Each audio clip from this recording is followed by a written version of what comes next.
এই বিদেশ জিনিসটা আসলে অনেক কষ্টের রে ভাই।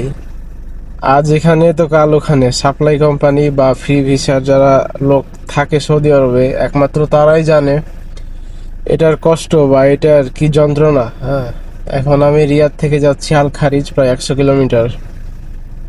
আমি যে জায়গাতে কাজ করতাম সেই জায়গায় কাজ ছেড়ে দিয়েছি আর কি। এখন যাচ্ছি নতুন একটা জায়গাতে, আল খারিজ নামের একটা জায়গা, রিয়াদ থেকে প্রায় 100 কিলোমিটার দূরে মোটামুটি।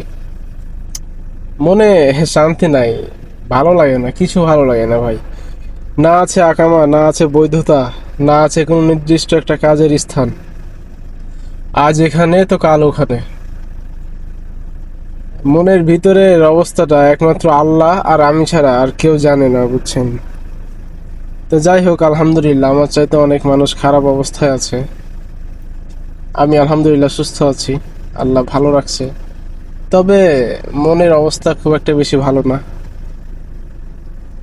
তো যাই হোক, আল্লাহ কারিম, আল্লাহ সুফ, আল্লাহ সর্বশক্তিমান, ইনশাল্লাহ।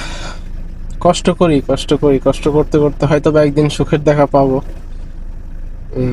ভালো থাকবেন সবাই, দোয়া করবেন আমার জন্য।